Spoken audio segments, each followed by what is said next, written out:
Hello, welcome to Quackalope. Thank you for joining me. Today, I'm going to be attempting lockpicking for the first time ever. You see, a publisher by the name of Certifiable Studios thought it would be funny to send me their brand new copy of their game, a game that I'm excited about, with a little note attached that redirected to a how-to-play video that informed me that the key to this lock, it's a real lock here, is inside the box. Now, I know I could unscrew the hinge there. Like, I don't know that this is very well done, but it certainly is more complicated than any unboxing I've had so far. So what did I decide to do? Unscrew the hinges? I don't think so. Because here's the reality, Certifiable Studios. I'm down for a challenge, and this puny little thing, this is not going to keep me from figuring out and letting my audience know exactly what your new game is inside this adorable little no-no box. Instead, I ordered a lockpicking kit. Not an expensive one, just one from Amazon, and I watched The Lockpicking Lawyer, so I feel, I've never done it before, but I feel qualified to say that I can at least try. I haven't figured out how to pick these practice padlocks yet, but I don't think I'm going to need all that knowledge. I think this one's going to be puny enough that I can figure it out without too much skill necessary, which means the next time you send me a copy of the game, do better. Well, I guess I should open it, and then I should do my, victory lap braggadocious thing. Now, if I can get this open, I know enough about this game to go ahead and give you a run-through of what exactly they have coming out next. So let's hope I can figure it out. Now, I know I need to apply a little bit of leverage here. So the idea around lockpicking, from what I've gathered so far, is you need to apply torque, just like you would with a key. And then I have a little pick, but I haven't, in the practice locks, I have not been very good at this. Instead, I'm going to use a raking method. This is where I have two different size balls, and basically I'm raking the pins, or the things that are holding the lock in place, and seeing if that gives me the leverage I need to actually pull this lock open. So let's see here. Can I get in there with this? Oh, the hard part is getting my hand position right. I need to be able to put a little bit of torque on this, and then I need to be able to rake it. Did I get it? There we go. Not too complicated. That went smoother than I expected. Certifiable Studios, you're not going to embarrass me this time. Still a fully functional little lock. Set that down and over to the side, and let's see exactly what we have inside here. This is kind of cool. This is the first time I've actually successfully picked a lock. Cool. Okay. Besides the point.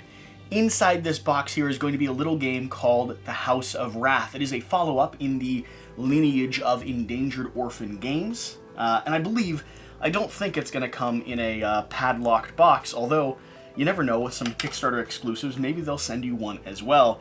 Just include the lockpicking kit when you do. So, let's see here. I have a prototype rulebook on top here. I've already watched their how to play video, so I am fairly familiar with this. We have some bubble wrap to keep everything nice and safe. And then inside here, oh, there we go. There's the keys. It looks like there's only maybe 2 pins or so. And let's see if this still works here. So I'll close it down. Where's my doorway? Get the key in there. Yep, the key works. Like they said, the key was in fact inside. We have a miniature here. This is going to be the creature, the beast that exists in the center of your game board. Now, in House of Rath, you're going to be doing everything you can to reposition, shift rooms in this house, and set the game up so that your orphan is the one that is not consumed, the one that is not destroyed. I wonder, is there flavor text? Endangered Orphans, House of Rath is all about survival. Each player begins the game with 3 orphans under their care. When the Count Rath successfully attacks an orphan, they're removed from the game. The player with the last surviving orphan wins. Not quite flavor text, They did their best. I expect more by the time I see this Kickstarter, though.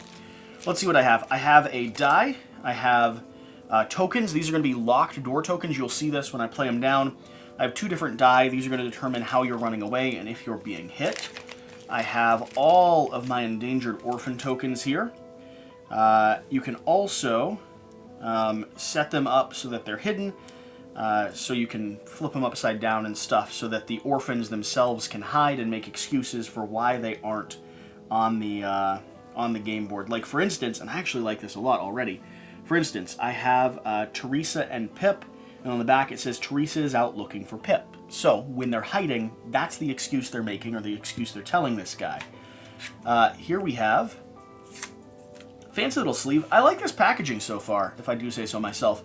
This is going to be the area or the house that you're building where the orphans will exist. So I can build this out just loosely.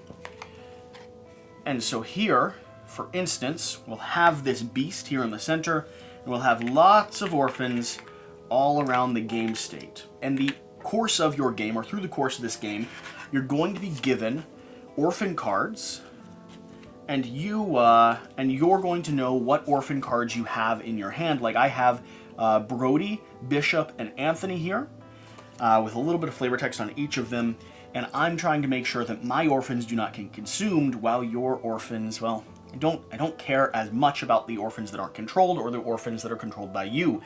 You're trying to shift tiles in this house, reposition, direct your orphans, make them hide, and move this beast around so that he is consuming and leaving whoever you have in your hand alone. That is the object of this game. It is all about surviving, and it's all about sort of betraying or throwing some of your friends under the bus if necessary. These locked door tokens, like I said, these will create limited areas in the room, so that if he is trying to decide, if the AI here is trying to decide where to shift, he will have to do so according to where the most orphans are, and then according to which rooms are open and how they've kind of populated the board. So each of these cards is here. Now, do these have flavor text? Yes, they do. Anthony Coffee. Note, Anthony is new here, but will soon know the horrors of Conley Cove. Bishop Riddle. Note, Mother's last words. Protect your heart, Bishop, because no one else will. Brody Angel. Note, I've never seen a child who speaks so little gain this attention of so many around him. And then finally, Bronson Lane. Note, Bronson has a broken arm that should be tended at some point. First off, love the flavor text, love the art. The world of Endangered Orphans is something that I am new to. This is actually the first game in the series that I have had on hand. I've started looking back at the older copy, and I think, despite the fact that it is completely sold out and hard to get your hands on, I'm going to have to figure out a way to get a copy because I'm intrigued. I do have to say that thematically, tortured orphans running away from a demon within a house, I don't know why, but thematically, that fits this channel. Endangered in the House of Rath. This orphan is now your responsibility. Care for them, love them, but most of all, don't let them be eaten. And then finally, we have our runaway cards here. These are going to be cards that you get whenever your orphan suffers an untimely demise. These will be special abilities that give you a benefit and help you kind of stay in the game if someone has thrown one of your orphans under the bus. Now, like I said, on your turn, you're going to be rolling the dice. These dice will determine how you can move your orphans and how you can also reposition these rooms. It'll also determine if you're able to potentially hide your orphan or hide a orphan on the board. Everyone's controlling the chaos together here, and you're just trying to determine who your friends might have in their hand versus who you have in your hand versus who is uncontested here on the board. And you want to position yourself and direct this beast all the way around here to take care of, well, loving, comfort, care, take care of the orphans that are available. I also have this here, Welcome to the House of Rath, and this is going to be the D6 that we have here. So let me roll a die. I won't give them all away, but let me roll a die and resolve one of these consequences. So if he was going to consume key here, we'd roll this, and we got a 4. The good news, you don't get captured. The bad news, you miss a step and break your neck. So these are going to be little bits of flavor text that tell you exactly what happened to your orphan. So that's this game. This is a nice little accessible small box game in the lineage of, or in the theme of, Endangered Orphans. This is the House of Rath, which I believe is coming to Kickstarter sometime soon. I don't have an official date to let you know yet. I think, in fact, other than a few photos, and the first person actually showing this off, and it's all due to the fact that I challenged them and told them I was gonna pick the lock they sent. So, with that being said, I hope you've enjoyed this, and I'm gonna go figure out how to play this game.